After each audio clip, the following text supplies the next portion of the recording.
Me gustan los que se callan y me gustan los que cantan.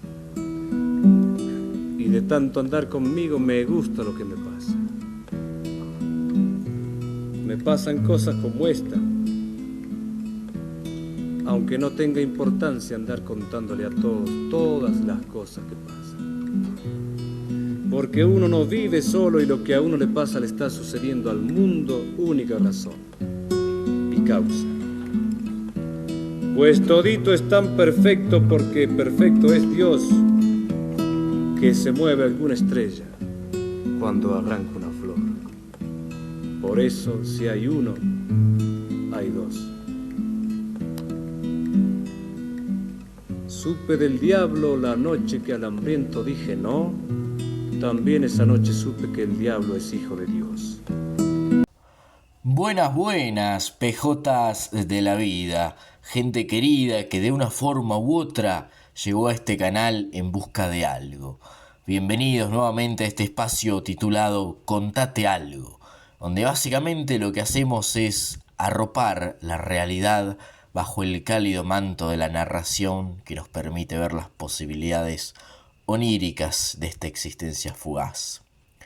En este espacio voy a ser capaz un poco más denso con pedirles que le den me gusta, que comenten algo, que compartan, porque quiero que esto le llegue a más gente, porque sinceramente tengo lindos planes para este proyecto.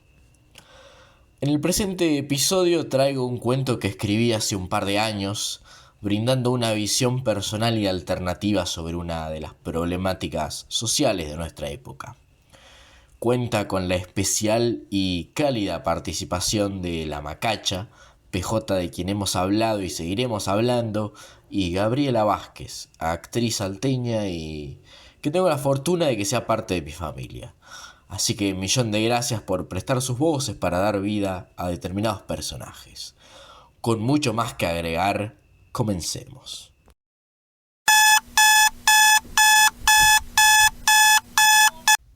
La alarma interrumpió mi letargo y por primera vez en mucho tiempo no me molestó.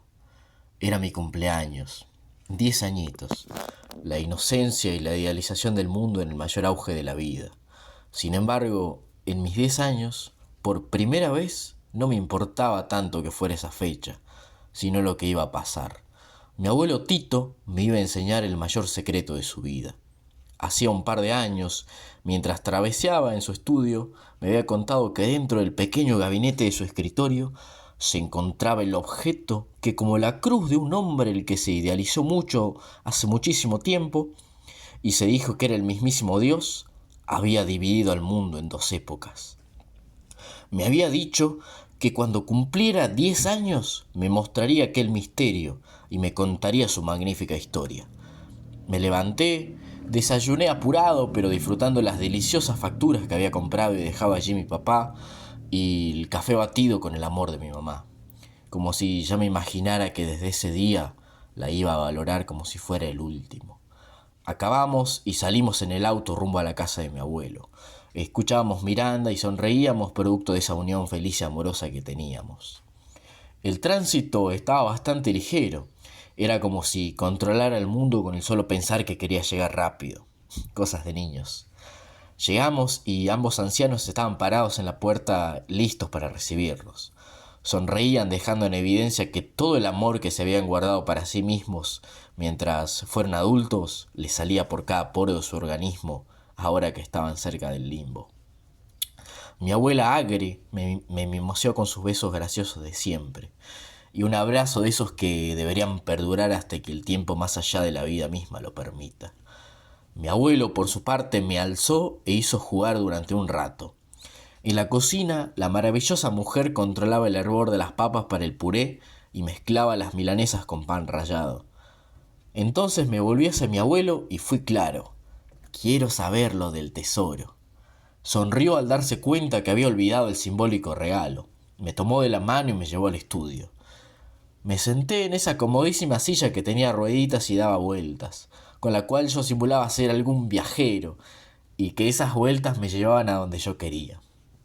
mientras miraba atento, con mis ojitos inocentes, todos los libros, algunos más viejos que mi abuelo y otros más jóvenes que yo. Él se acercó a la ventana, abrió la persiana un poco para que entrara el resplandor del astro rey. Se sentó frente a mí en su silla igual de cómoda que la mía. Sacó del bolsillo de su alguna vez bonita camisa una minúscula llave. Demasiado simbólica me pareció la situación, aún a esa edad. Una minúscula llave para abrir un cajón que encerraba la magnitud de una vida. Suspiró mirándome mientras sonreía y le dio 2 vueltas a la pequeña cerradura. Abrió la puerta con una suavidad como si de un corazón hacia un amor incomprendido se tratara. Sacó de ella un papel plastificado para encerrar el tiempo. La examinó y durante unos segundos, suspirando como para contener su alma, me la mostró. Era una mujer, joven, 5 o 10 años menos que mi mamá. Sonreía lejana como si el fotógrafo fuera su destino. La fotografía tenía un color en blanco y negro y algunos tintes violetas.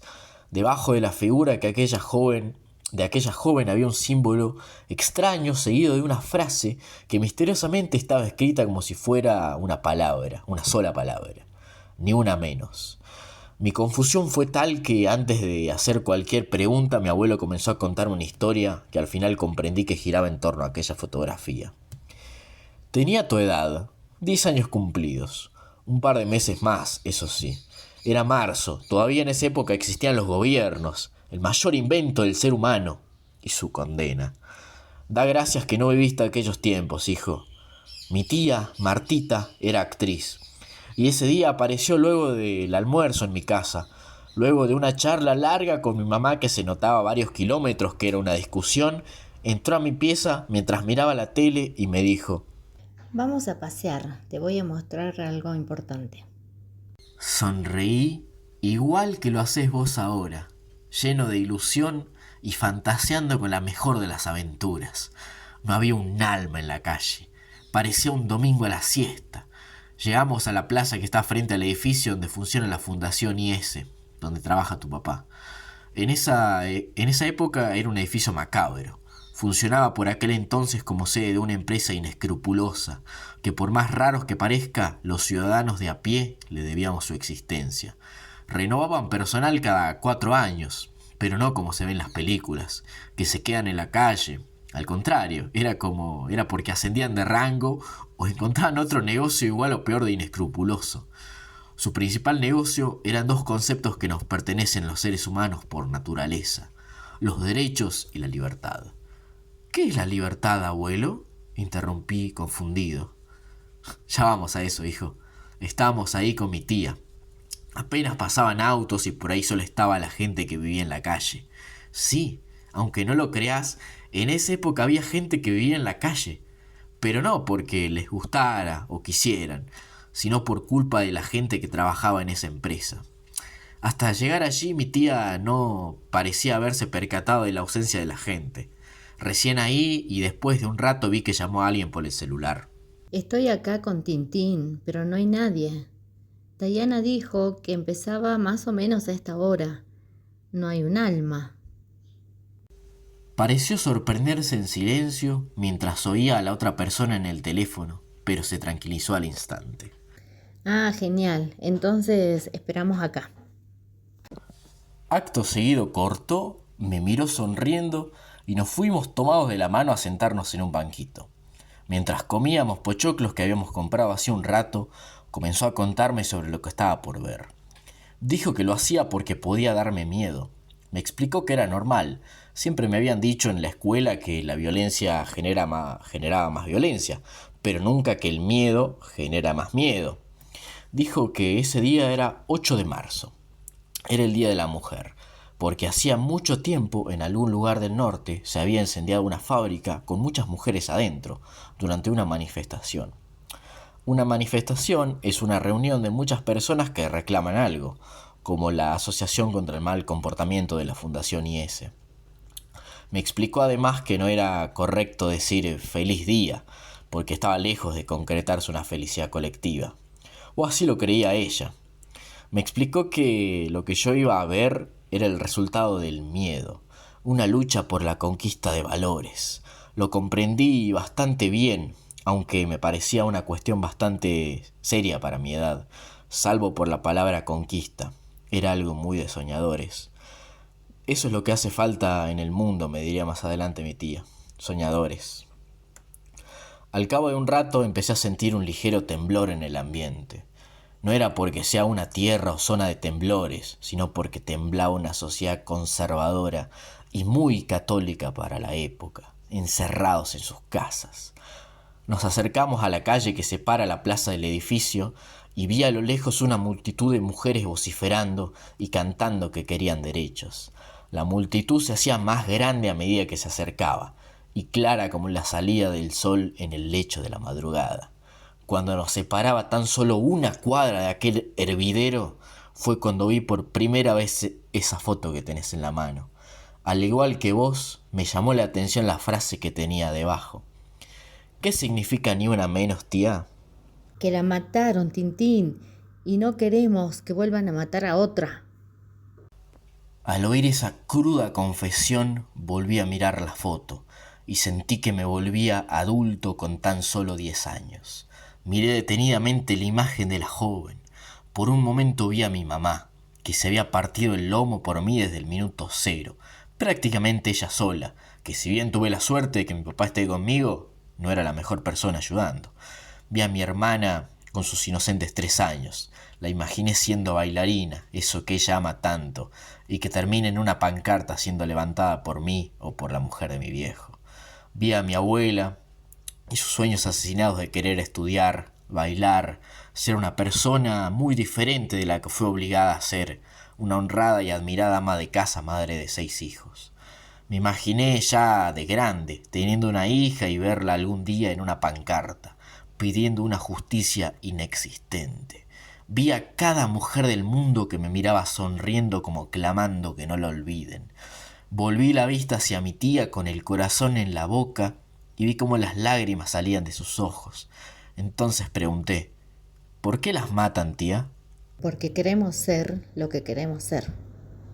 No alcanzaba la cuadra para la cantidad que había. Luego de más vociferaciones, risas, abrazos y bailes, tocó el megáfono lo que parecía ser una líder, Diana Mandacostas. Queridas hermanas, nos pronunciamos aquí para pedir disculpas a algunas compañeras que nos esperaron aquí, pero hubo cambios de último momento en la organización de la marcha. Con algunas compañeras nos dimos cuenta de los problemas que acarrearon a nuestro movimiento a la difamación de la que somos testigos hace varios años. Siempre nos confundimos de enemigo y de edificio. Pasamos mucho tiempo lanzando piedras y arengas contra las iglesias. Eso solo ha generado malos comentarios sobre el movimiento, que tiene objetivos. El cumplimiento y realización de los mismos requiere el apoyo de las masas. Hemos estudiado el último año con algunas compañeras y llegamos a la conclusión de que el mayor enemigo de las masas es lo que estuvimos visualizando como solución hace mucho tiempo: el gobierno. El gobierno que no estuvo, está, ni estará presente nunca, tanto para las compañeras que se fueron como para las que lamentablemente corremos el riesgo de irnos. Nosotras tenemos el poder y el deber de conquistar nuestros derechos y nuestra libertad a costa de ellos, así como ellos consiguieron lo que son a costa de los sueños y la vida de nuestros padres, madres, abuelos y toda nuestra estirpe. Tuvimos que bancarnos que la justicia libere a 2 perejiles por el asesinato de una mujer que a todas luces se sabe que el responsable fue su marido. Pero sus amigos están sentados dentro del edificio que tenemos a nuestras espaldas. Tuvimos que bancarnos que la justicia condene a 2 perejiles por el asesinato de 2 compañeras, porque los verdaderos culpables están sentados dentro del edificio que tenemos a nuestras espaldas. Tuvimos que bancarnos durante 4 años no saber nada sobre un compañero para que lo encuentre un camionero en terreno supuestamente rastrillado. Tuvimos que bancarnos que mujeres se pusieran nuestros pañuelos y usaran nuestro movimiento para mantenerse en estos puestos. defendiendo un partido y no una causa. Tenemos que bancarnos a una compañera presa por el incendio de su casa y la muerte de sus hijos en una villa, mientras que hay un empresario con un número de acusaciones considerables de abuso sexual y está en su casa. ¿Saben por qué?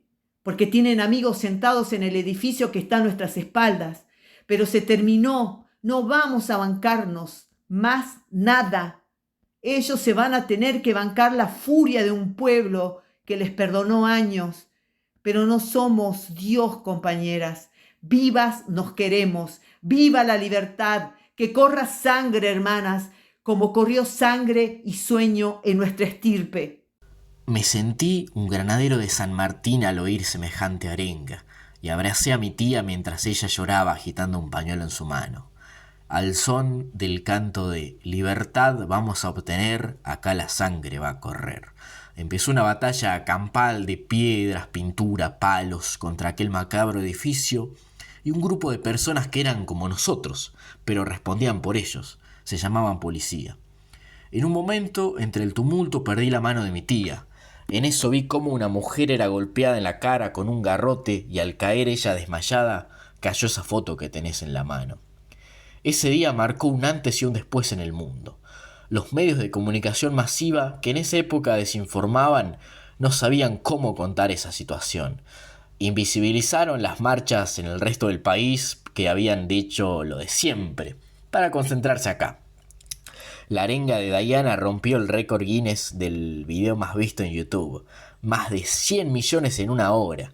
Todo el día siguiente el mundo hispano habló del hecho. A la semana llegaban fotos de los periódicos en China con las fotos del hecho. Fue la molécula que destapó una olla a presión cuyo destape duró alrededor de 5 años. Entre manifestaciones que culminaban en casas de gobierno hasta golpes cívicos en todo el mundo.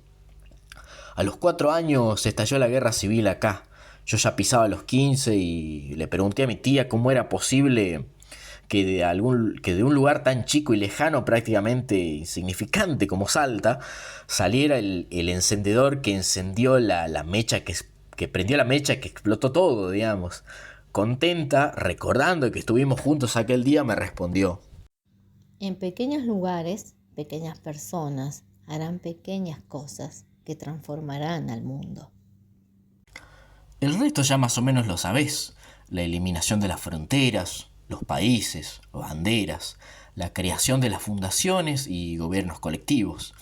¿Qué me faltaba? Ah, sí, la palabra libertad.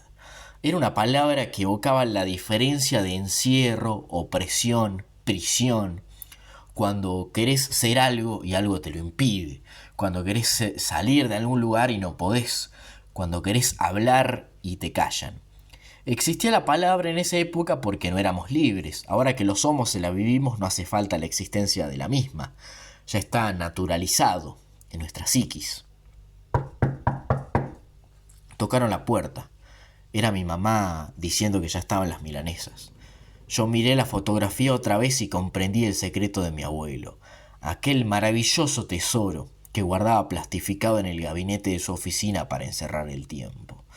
Porque eso habían logrado aquellas jóvenes recordando y no queriendo terminar como sus amigas. Encerrar el tiempo. En un hito que cambió al mundo. Estoy seguro de que era lo que esa mujer quería, lo que quiere mi hermana, lo que quiere mi vieja, lo que quiere mi abuela, que gracias a ese hito pudo cumplir sus sueños y no fue obligada a ser quien no quería. Tan solo eso quería la mujer en la pancarta. Cambiar el mundo. Y bueno, esto ha sido todo, mi gente. Gracias de profundo corazón por escuchar. Si te gustó, dale me gusta, comentá, compartí. Y si no te gustó, igual comentá y compartíselo a la gente que te caiga mal. Les mando un saludo fraternal y nos veremos en algún momento, pero siempre nos veremos. Gran abrazo, gente.